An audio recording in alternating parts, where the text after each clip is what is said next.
देश आज़ादी का 75वां उत्सव मना रहा है, आज़ादी का 75वां अमृत महोत्सव। तो ऐसे में देश में और भारतीय रेल की कोशिश थी कि 75 ट्रेनें चलाई जाएं।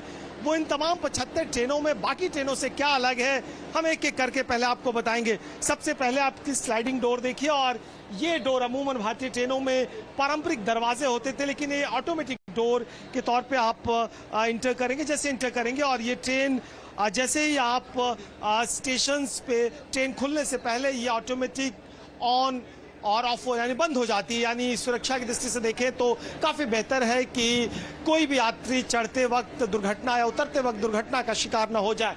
इसके बाद आप जैसे आगे बढ़ेंगे आपको कुछ इस तरह के स्लाइडिंग डोर नजर आएंगे। मैं अपने सज्जन से कहूँगा थोड़ा हट के देखिए कि ये ऑटोमेटिक सेंसर जिसे अभी हालांकि इसे रोका गया है, अगर आप इसे यहाँ देखें कि इसको आप ऑन कर सकते हैं और ये स्लाइडिंग डोर होगा जो कि ऑटोमेटिक ये स्लाइडिंग सेंसर से काम करेगा। ये हालांकि यहाँ पे बंद है, अगर हम इसकी शुरुआत कर दें तो ये एक तरह से यहाँ पे स्लाइडिंग डोर के तौर पे काम करता है। और अगर आप इस तरह के किचन्स कॉम्प्लाइंसेस की बात करें तो काफ़ी बेहतर आपको नज़र आएंगे। पहले की तुलना में बात करें तो ये एक तरह से मॉडर्न किचन इक्विपमेंट्स के तौर पे आप इसे देखेंगे। दूसरी तरफ आप जब नॉर्मल डब्बों में इंटरेस्ट करेंगे तो हालांकि जो सिटिंग अरेंजमेंट है वो आपको 3 और 2 का नज़र आएगा, क्योंकि एक तरफ 3 और दूसरी तरफ 2 नज़र आएगा। लेकिन इसकी कुशनिंग की बात करेंगे तो आपको काफ़ी पहले से बेहतर नज़र आने वाला है। यहाँ पे अगर आप देखें इसकी रिक्लाइनिंग की बात करें तो हम यहाँ पे आप रिक्लाइनिंग का भी के पास ऑप्शन होगा ये। और इसके अलावा यहाँ पे चार्जिंग यूनिट्स भी हर ट्रेन में दी गई है। फुट रेस्ट के लिए भी प्रॉपर आपको नीचे स्पेस दिया गया है ऑलरेडी करके। ये फुट रेस्ट के लिए स्पेस दिया गया है, नीचे बॉटल्स रखने के लिए स्पेस दिया गया है। खाने के लिए ट्रे टेबल्स की बात करें तो प्रॉपर एक तरह से खाने की ट्रे टेबल्स यहाँ पे दी गई, जिसे आप समय के मुताबिक फोल्डिंग करके रख सकते हैं। अगर आप लगेज स्पेस की बात करें तो प्रॉपर अमूमन फ्लाइट में जिस तरीके का लगेज स्पेस होता है उस तरीके दिया गया है। यहाँ पे फर्स्ट टाइम यहाँ पे टच और रीडिंग के लिए भी लैंप दी गई है कि आप अगर यात्रा के दौरान अगर आप कुछ पढ़ना लिखना चाहें तो आप इसे रीड कर सकते हैं।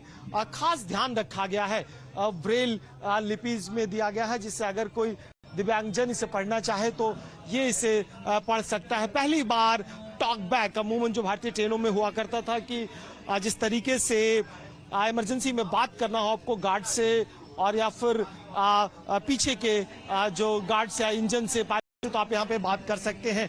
दूसरी तरफ प्रॉपर एक डिस्प्ले बोर्ड आपको नजर आएगा। यहाँ पे देखिए कि प्रॉपर डिस्प्ले बोर्ड है जहाँ पे रीजनल भाषा में भी एक तरह से साइनेज दिए जाएंगे। और न केवल डिस्प्ले बोर्ड में इंटरटेनमेंट की भी चीज़ें आपको दी जाएगी। और देखिए कैसे प्रधानमंत्री किसी वंदे भारत के इनॉग्रल में रेल मंत्री उनको ब्रीफ करते हुए, सो इस तरह के बेसिक्स आपको फीचर दिए जाएंगे। दूसरी तरफ आप अगर हम आए तो ये एक तरह से आपको सीधा नजर आएगा किस तरीके से सेंसर यहाँ पे सीधे काम करेगा। ये देखिए कि कैसे अभी अचानक मेरे आने के बाद ये सेंस करके गेट आप ऑटोमेटिक खुल जाएगा।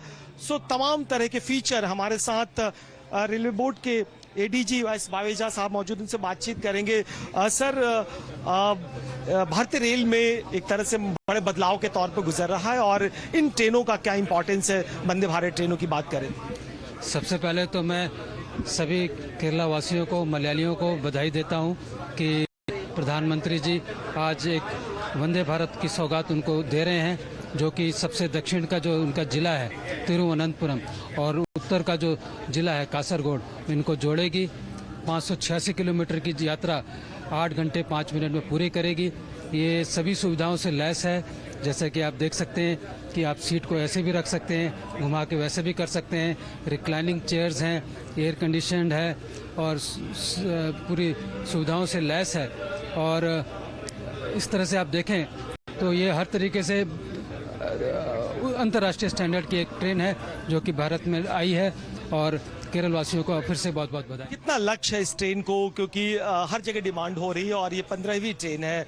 क्या भारत का अमृत महोत्सव का जो पीरियड है उससे में 75 चल चुकेगी होगा, इसके बाद का भी इसका कोई और प्लान है क्या स्लीपर्स का और लंबी दूरी के ट्रेनों के लिए? बिल्कुल, अभी देश के लगभग सभी राज्य उनमें भारत इंट्रोड्यूस की गई है, एक्सेप्ट नॉर्थ ईस्ट के राज्य जहाँ पे पूरा इलेक्ट्रिफिकेशन नहीं हुआ है, अन्यथा सब जगह पे ये उपलब्ध है। और धीरे धीरे इस वर्ष में लगभग 75 का हमारा लक्ष्य है और अगले 2-3 साल में इसको नंबर संख्या को बढ़ा के 400 तक ले जाने का है।